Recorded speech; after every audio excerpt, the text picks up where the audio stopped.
All right, we're in here. Security Guard Financial Education. Security Guard Financial Education. I call it that, but it is for anyone who can benefit from financial literacy.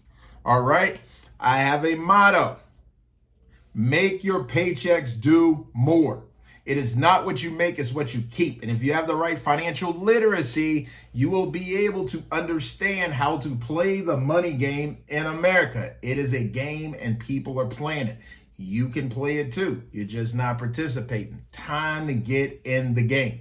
All right, and that's what this podcast is about. I'm not a genius, but I love to read. I am just a person who will try to bring some tips, tricks, hacks, or whatever to you that can help you step up your money game and actually start appreciating the job you have. Security is a good job. It is a needed job. You get paid good money.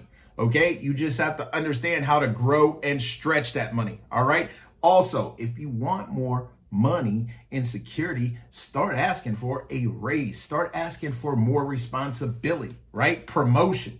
How many of you are working the same site for the last 3 years and did not ask for a promotion? Did not ask for more responsibility to get more money? That's what it takes, right? So let's get into this, all right? Jessica Dickler, CNBC, put out an article. We're talking about millennials saying they plan to spend big this holiday season. You hear that? Millennials are going to make it rain this holiday season. Make it rain for the holidays, okay? That's not going to be snow. That's going to be the millennials throwing out that holiday money, okay? Parents tend to splurge on their children during the holidays. This is true.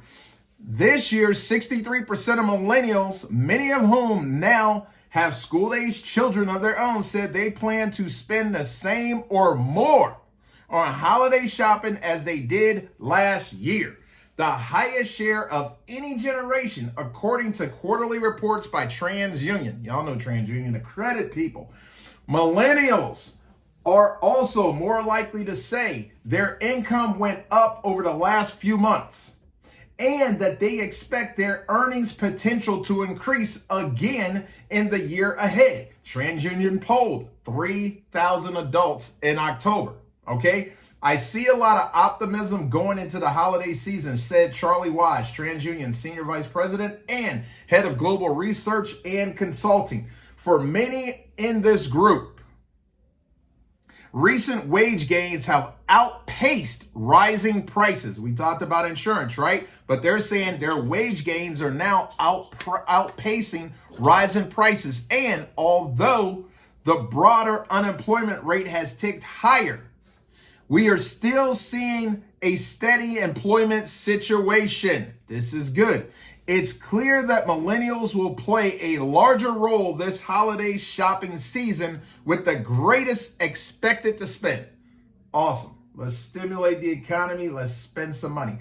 Holiday spending between November 1st and December 31st is forecasted to increase to a record total of $979.5 billion to $989 billion, according to Deloitte's Holiday Retail Survey. If you didn't know, Deloitte is a big-time consulting firm, okay? They follow the numbers. Meanwhile, 28% of holiday shoppers surveyed in September said they still had not paid off the gifts they purchased for their loved ones last year. Please let me rewind that tape. 28% of holiday shoppers surveyed in September of this year said they still had not paid off the gifts they purchased for their loved ones in the holidays last year, according to a holiday spending report by NerdWallet, okay, which polled more than 1,700 adults. So guys, we are carrying over the balances so we can keep up with the Joneses for Christmas. If you want to do it, do it. I'd advise not doing it, but I'm not here to tell you what to do. I'm just here to serve up the information. You got to feed off on it the way you want to. Now, holiday spending may lead to holiday debt. Of course, let's get in it. While most shoppers, 74%, use credit cards to buy holiday gifts, 28% will dip into savings. dip it into that savings, right? Don't want to do that. But 28% will dip into savings to make their purchases.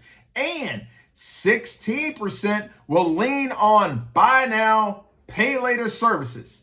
Guys, stay away from buy now, pay later. Trust me. I know I'm just some guy on YouTube, but I am begging you to stay away from buy now, pay later. If you don't have the money, don't spend the money. All right? Please stay away from buy now, pay later. That is my public service announcement. All right. Now, buy now, pay later is one of the fastest growing categories in consumer finance and is expected to become more popular in the weeks ahead. According to the most recent data from Adobe forecasts buy now, pay later spending will peak on Cyber Monday with a new single day record, get this, of $993 million. Guys, if we are putting out $993 million of buy now, pay later, we don't have it. And more than likely, you will not have it later. What do you think that means?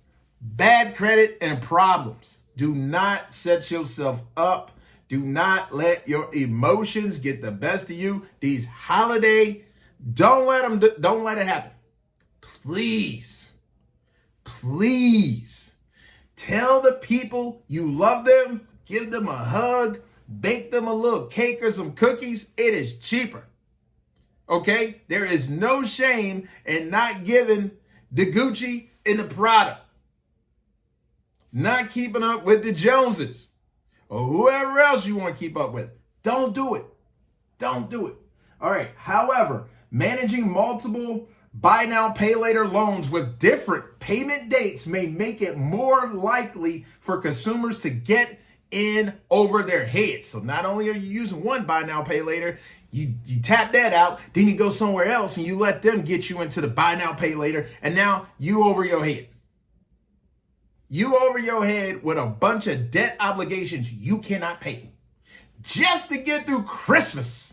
Guys, think about it. Please think about it. Some experts have cautioned, even more than with credit cards, which are simpler to account for despite sky-high interest rates. Guys, we got to get away from this buy now, pay later, and we definitely have to decrease the use of these credit cards. That's why you need to put a little bit of money away for just spending. Do not touch your savings ever unless you absolutely have to. Do not do buy now, pay later. That is crazy talk. You're getting yourself in trouble. Sometimes the option to pay in installments can make financial sense. Especially at 0% interest, according to Marshall Lux, a senior fellow at the Mossavar Rahami Center in Business and Government at the Harvard Kennedy School. Listen, if used properly, it's great, is what Lux is saying. But a lot of people are going to spread out purchases over a longer period of time. And then you get into high interest and a cycle of debt. If you don't believe me, guys, take your happy butt down to the car dealership. Now, it used to be traditionally a 5-year term on a car. Now they want to help you get into the car so they can help them make the money. And now they're telling you, we can give you the car and give you 7 years to pay for it. And I guarantee you by year 3, you will hate that car and want to be in something else, but you are already in it and underwater. Guys, think about the long-term effects of every time you open up that purse or that wallet. Please, I am not trying to take the joy out of Christmas. I'm not trying to take the joy out of life. We want stuff. We are human, right? We want flaws. We want to look pretty. We want the designer stuff. I get it. I want the stuff too. But guess what? You have freedom of speech. You have freedom of activity. But you do not have freedom of consequences. I give it to you again. Freedom of speech, freedom of activity, but you do not have freedom of consequences. And if you know you do not have the cash flow or the money coming through, not, I'm supposed to get that check. I'm supposed to get this. So-and-so's supposed to die and leave me a bunch of money. I know that sounds crazy, but there are people out there waiting on their parents right now to die just so they can get paid. I'm gonna let you sit on that one for a minute. I know what I'm talking about. I do this. I know what I'm talking about. Guys, watch the money. The more, let's get into it again.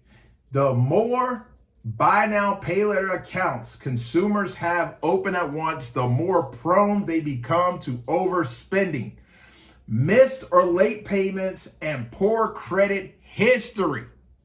God dang it. If a consumer misses a payment, there could be late fees, deferred interest, or other penalties depending on the lender. And remember, he said depending on the lender. Guess what? You're using multiple lenders. Now you're getting screwed from every direction. Because it wasn't good enough to take out one buy now, pay later. You saw how easy it was to get the money. Now you want to do this all over the city, all over the different malls, at the fashion outlets. You all in it, right? Can't do that. In some cases, those interest rates can be as high. Sit down. I'm about to tell you something. In some cases, sitting down, right? In some cases, those interest rates can be as high as 30%, rivaling the highest credit cards. Guys, if that don't scare you and getting away from this ghost money, phantom money, buy now, pay later stuff, I don't know what will. I am not paying 30% on a dollar to borrow a dollar. That is insanity, people. All right? This is Security Guard Financial Education. The motto is make your paycheck do more, not make your paycheck chase dumb debt. We can't get rich if we paying old dumb stuff. So we got to be smart, right? We got to be smart. I appreciate you guys. Just talking. I know you're going to do what you want to do, but I just want to give you the information because it's coming from the heart. All right. I appreciate you guys. I love you. See you in the next video. Spread the word. Please subscribe. Please subscribe. Please subscribe. Bang that like button and help a brother out. All right. I want to get this information out, but I want it to reach a lot of people. All right. Appreciate you. See you in the next video.